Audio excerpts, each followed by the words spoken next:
So I watched Donald Trump announce his tariffs, and after my brain cells stopped screaming in my skull after listening to him, like, I'm kind of glad CBC actually cut him off at one point to try and, like, decode the.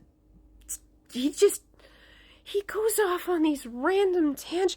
I thought I'm bad with ADHD, because sometimes I'll start at, like, A and trying to get to B, there'll be like Z and G, and then I forget even where the hell I'm going. You wouldn't believe how many times I record because I go up. But he, like, has incoherent rambling. But basically, what they're figuring out so far, I mean, until he signs that executive order and it all goes out.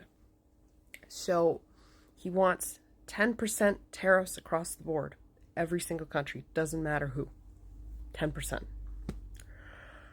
Then he's doing 25% tariffs across the board for any automotive that goes into the United States that's not made in the US. So that'll hurt Canada, and I believe the 10% tariffs would be then, I assume we still have the same tariffs that we have prior.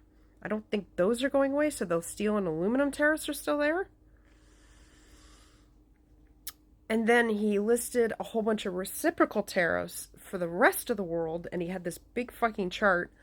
Canada's not on that list, but pretty much what he was doing was, like, if a country is charging, let's say, 95% or 30% or what, he would do half of what they were charging.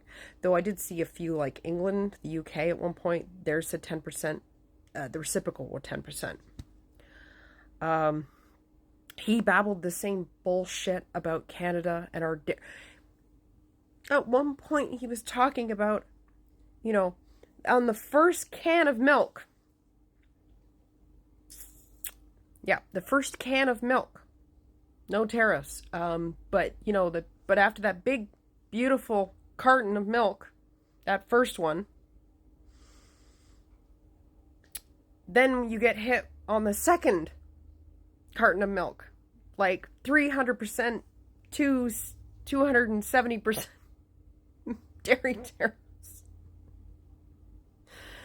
Oh, which is bullshit. We don't do that. We don't do that. Canada has quotas, and the quotas are never met. We've never actually had to impose the tariffs on the United States because they never sell enough into Canada, because we have supply management. So we don't buy a lot of US dairy. But anyways, so there you go. Once more information comes in, things are deciphered, because even on CBC they said, don't listen to what he says, because it's never the same as what's on the paper. So once official papers come in, then I'll provide more information. But that's the most that could get deciphered from his incoherent grandpa ramble.